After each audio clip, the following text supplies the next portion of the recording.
Bom, a gente fez aí há vários meses atrás aí um programa sobre o Genndy Tartakovsky e naquele momento nós não tínhamos visto todos os episódios do Primal, né? A gente viu meio que correndo, justamente para fechar ali o rolê, né, do portfólio do cara para a gente poder comentar aí com alguma propriedade. Mas Primal naquele momento, que é uma série de 2019, né, do Adult Swim, já tinha chamado muita atenção, a gente sabe que era um negócio realmente fora de série, e o que a gente pôde ver naquele momento nos comprovou isso, né? Agora com a chegada da HBO Max, tá tudo liberado, todo mundo tem aí a primeira temporada livre aí em casa para ver. Se você não assina a HBO Max, puta, faça isso porque tá com um catálogo de séries muito bom, inclusive o próprio Primal. E o Primal, né, pra quem não sabe, caso não tenha ficado claro aí na abertura do vídeo, segue aí o Homem das Cavernas, acompanhado de um dinossauro, né, no caso, aonde a gente percebe, a gente começa a assistir, a gente pensa, tá, beleza, tem uma viagem grande aí, porque é um cara da caverna, um humano, né, ao lado de um dinossauro. A gente sabe que eles não coexistiram na realidade. Nós imaginamos que vai ficar por aí, né, esse homem com seu companheiro durante as suas aventuras aí, que vão lembrar muito aquelas animações da Hanna-Barbera, com designs do Alex Toth, né, principalmente de Huggy e Dino Boy, né, enfim, mas o Primal, no final das contas, episódios, né, a primeira temporada tem 10, são episódios de 20 minutos aí, sem nenhum tipo de diálogo, o que parece que vai ser um negócio assim estranho, né, a gente fica pensando até como foi estranho vender a ideia dessa série, né, porque falando assim, cara, a gente tem um cara que não fala, né, tentando sobreviver num ambiente altamente hostil, com um animal ali que tem sua cota de inteligência um pouco maior do que a gente esperaria, mas para todos os efeitos é um animal que acompanha o cara, né? A gente pensa que tem essa viagem tal do humano convivendo com o dinossauro e etc. Só que conforme a série avança, a gente percebe que ela não é só isso, né? Existem diversas outras liberdades que vão aproximá-la mais de uma aventura de fantasia, sabe? Vão ter algumas criaturas fantásticas aqui e ali. Vai ter mais coisa que a gente não vai falar caso você não tenha visto, para não estragar a surpresa, porque quando as coisas aparecem, elas realmente são impactantes para nós. E no final das contas, cara, o que eu consigo ver de Primal é difícil até verbalizar, né? Você colocar em palavras assim, categorizar quais são as qualidades dela, porque é um negócio que fala diretamente pro íntimo do espectador, né? Porque chega a ser até poético a história de um cara que só tá ali sobrevivendo e com uma equipe de animadores, né? O Genndy Tartakovsky, ele tá completamente acima de qualquer suspeita quando a gente fala da competência do cara por tudo que ele já fez, inclusive Samurai Jack, né? Que eu acho que é o trabalho mais lembrado, e o Clone Wars também, o dele é muito melhor do que aquela série 3D, na minha opinião. Mas assim, toda essa série, ela vai explorar, além da aventura, além da violência, que é em doses cavalares também, ela vai explorar muito essa interação de personagens, né? Que vai só com olhar, vai só com grunhido, vai só com expressão corporal, né? O que chama, cara, me chama muita atenção, sabe? Como esses episódios conseguem capturar a nossa atenção sem ter quase nada pra gente falar na hora que a gente vai recomendar isso pra alguém. E quando a gente fala que é difícil vender a série, e quando eu falo vender, eu tô falando, pô, vou recomendar pra um amigo, pra outras pessoas, pra vocês que estão assistindo que não conhecem a série, eu falo também de vender essa série, sabe, do lado dos criadores, quando vão chegar nos executivos e falar, olha, eu tenho algo aqui que parece com o Brucutu, com a Layup, com uma forte inspiração do Alex Toth, com altas doses de violência e não vai ter diálogo, né? Quando você fala isso, eu fico imaginando o cara que tá ouvindo isso e fala, você é louco, né? Como é que isso aí vai funcionar? Inclusive, eu passei por esse problema recente, quando eu fui falar para um amigo que gosta de histórias de fantasia e de pulp, que Primal era uma das coisas mais interessantes que ele ia ver nesses últimos tempos. E é difícil realmente de recomendar, porque, assim, dessa vez, é um dos poucos programas em que a gente não dá a sinopse, não é exatamente um problema, porque não existe muito uma sinopse para se dar, né? Como você disse, a gente tem 2 personagens recorrentes que não tem nome, a gente sabe pelos créditos que o humanoide se chama Lança, né? Ele é acreditado como Spear, e, assim, notas de produção a gente sabe que a dinossauro, né, porque é uma fêmea, sim. A presa, né, Fang. E é essencialmente isso, cara. São aventuras, por assim dizer, dessas duas criaturas sobrevivendo juntas. Mas é nessa simplicidade que se escondem algumas camadas filosóficas que fizeram com que eu particularmente me apaixonasse pela animação, e que eu acho que mesmo quem talvez não tenha o estofo filosófico técnico vai conseguir se identificar, porque é uma série que levanta alguns questionamentos e que faz provocações em um nível que é muito intuitivo. O Daniel falou agora da questão da violência. Essa violência é uma violência gore, é uma violência explícita, mas ela não é uma violência desnecessária. Ela é uma violência que representa aquilo que a série está tentando mostrar, que é, assim, bem num sentido hobbesiano, por assim dizer, um estado de natureza completo. Porque a gente está num momento de uma história fictícia, e é uma história fictícia porque, como o Daniel falou, é um homem das cavernas e um dinossauro, a gente sabe que eles não conviveram, mas não é só isso. Existem criaturas fantásticas nesse ensejo que transportam a coisa toda de uma ficção histórica para uma literatura pulp, e que tem a ver com aquilo que eu mencionei na apresentação, de ser uma homenagem do Genndy Tartakovsky, em alguma medida, para alguns contos desse tipo de subgênero do Robert E. Howard, porque ele era um cara que trabalhava isso. Eu não considero Primal um exemplar de barbarismo filosófico. Por quê? O barbarismo filosófico pressupõe um conflito, ou pelo menos assim, uma justa posição às vicissitudes do processo civilizatório. E em Primal, a gente não tem uma civilização para que qualquer reflexão seja justaposta.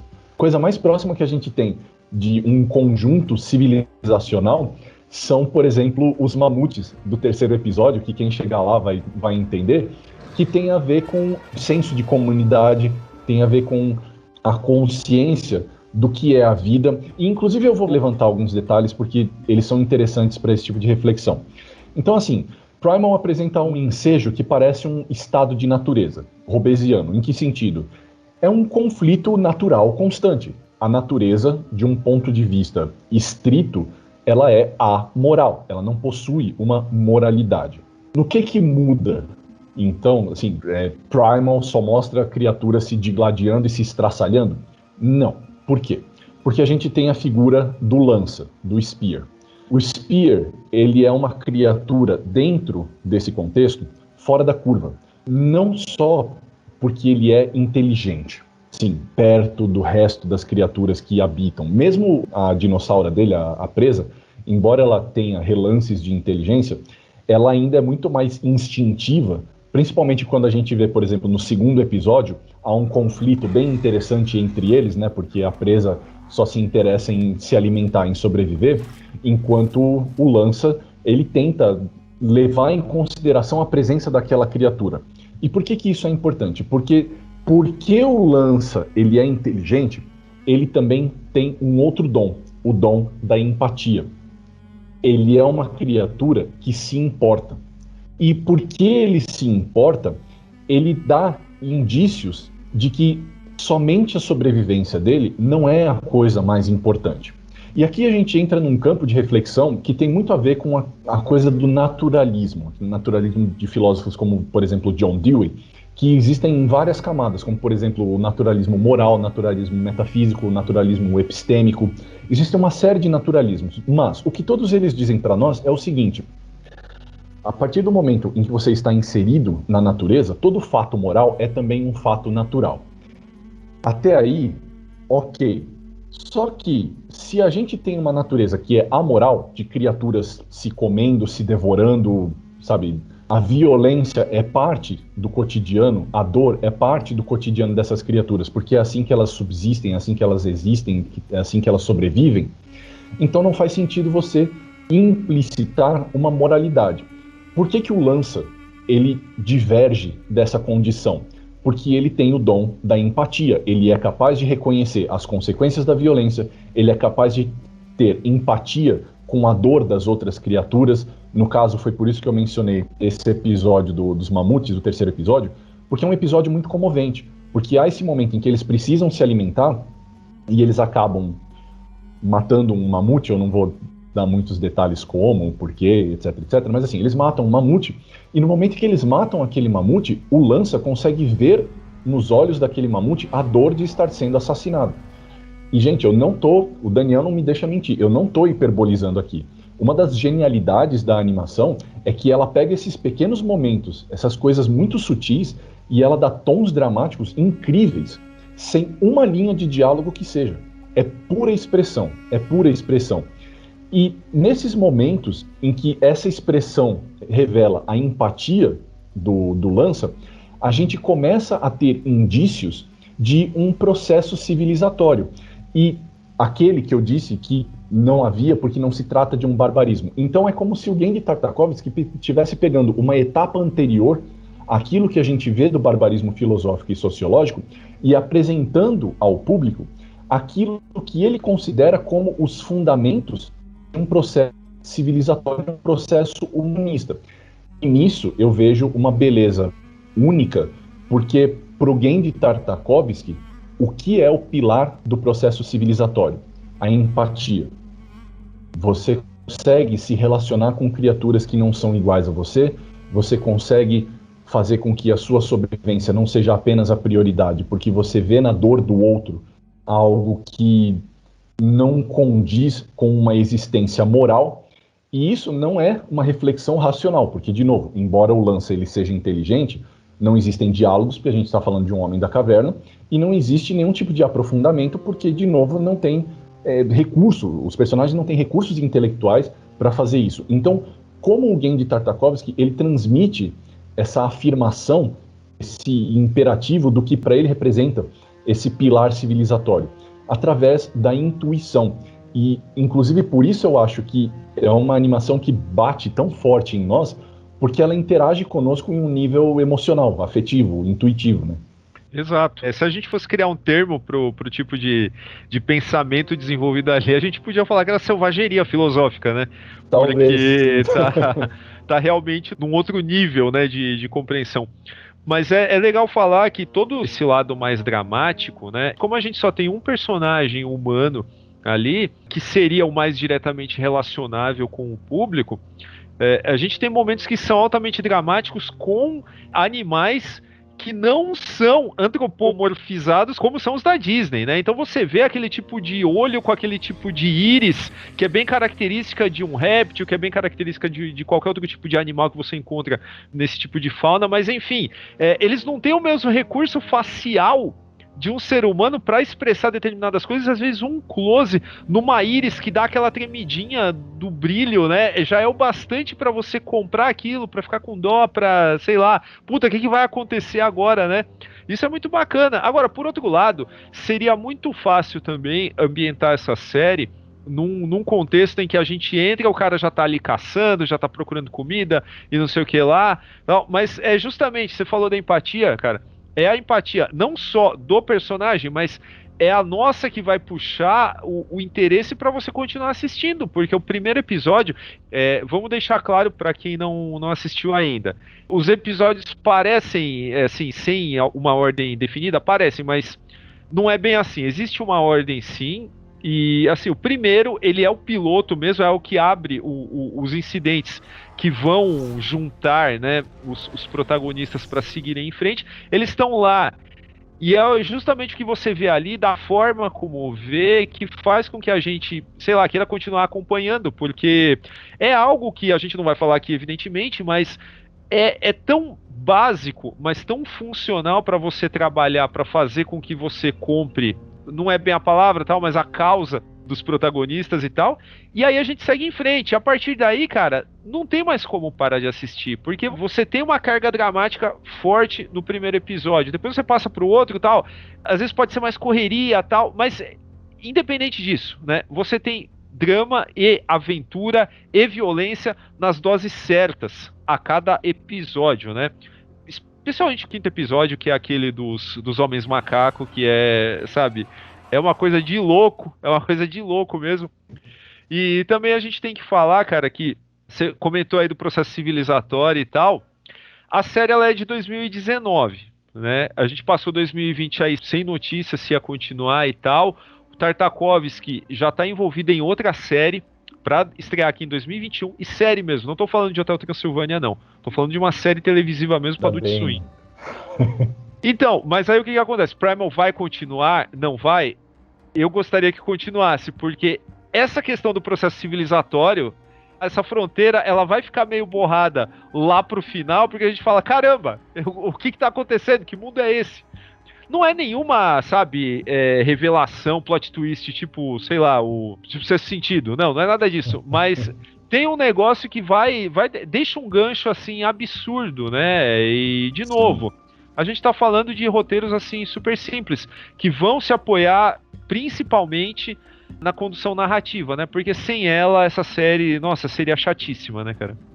É curioso, né, cara? Como esses episódios eles são construídos, porque, assim, você pressupõe que não há diálogos, então talvez seja uma coisa mais abstrata, talvez... Não, existe uma narrativa muito clara, existe uma condução, uma progressão muito clara dos eventos em cada episódio, e como você falou, né, da coisa da violência e tudo mais, existe aventura da mais alta qualidade, cara, assim, para quem gosta, inclusive, de literatura pulp, se acha que eu brisei um pouco demais na parte filosófica, não se preocupe, cara, porque se você também não quiser prestar atenção nisso, a série também oferece aventura de altíssima qualidade.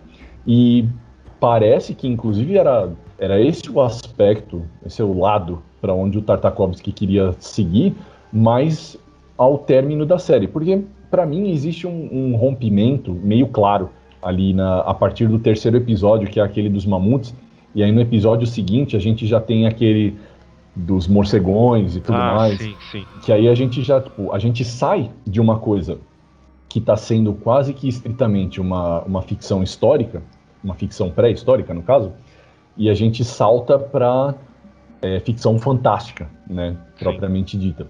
E eu acho isso interessante, porque é uma série que, além de tudo, é ousada em si mesma também. Porque o próprio episódio, por exemplo, dos mamutes, ele tem tons dramáticos muito fortes. Né, essa questão em particular, eu acho esse inclusive terceiro episódio, eu acho ele particularmente importante, principalmente pela cena quando ele e o Presa estão na caverna e ele faz da maneira dele um registro do que aconteceu, porque, cara, a historiografia clássica considera que a história existe a partir do momento em que você é capaz de registrá-la e narrá-la, né? Claro que é uma tese muito contestada, existem inúmeras escolas de pensamento sobre o assunto, mas ele faz uma pintura de Homem da Caverna sobre ele ter matado a mamute, porque é algo que está perturbando ele.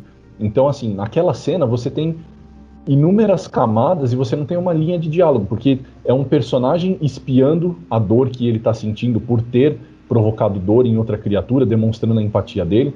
Ele está, assim, exalando a exegese do processo civilizatório ao fazer um registro do seu pensamento de uma forma que pode ser reconhecida por outros através de signos reconhecíveis, etc, etc.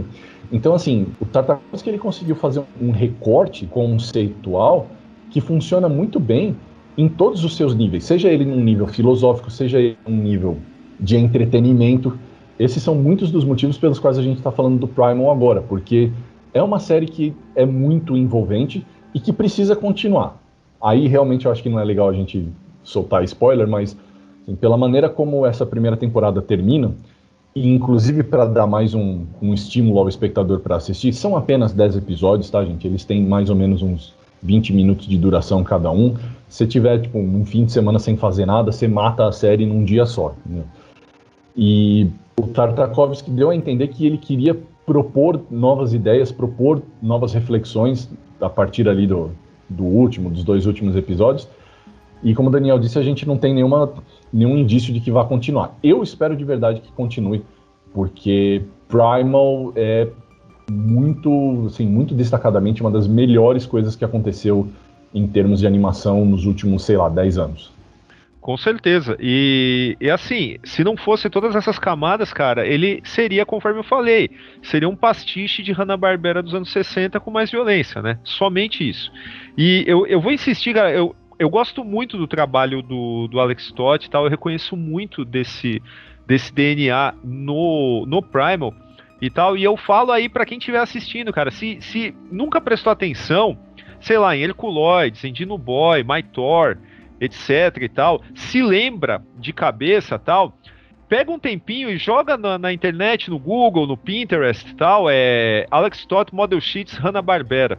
E aí você pode comparar como aquela simplicidade do traço dos anos 60, que naquele momento era necessária mesmo por causa da linha de produção, hoje ela não é necessária, mas ela se provou útil para determinados tipos de narrativas. O próprio Batman Animated é um caso. É algo que bebe desse lance mais linha clara, mas porque tem um objetivo prático e não somente estético, né? O Primal é a mesma coisa. Então, a gente pegar e comparar, cara, o trabalho lá do Alex Toth com o trabalho do Tartakovsky aqui, cara, é um negócio maravilhoso, cara. Eu acho que, assim, você fecha um raciocínio, assim, muito bacana. E, enfim, a gente só pode dizer, cara, assistam a série quem não viu.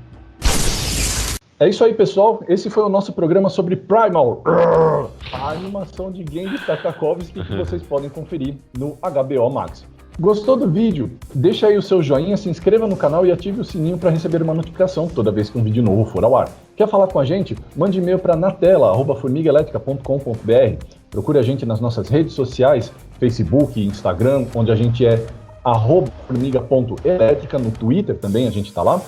Visite a gente no nosso site formigaelétrica.com.br e a gente também tem uma campanha recorrente no Apoia-se, apoia.se/formigaelétrica, onde você pode contribuir com o que você quiser ou puder para ajudar a gente a continuar o nosso trabalho e não voltar à idade da pedra. É isso? Até semana que vem. Tchau!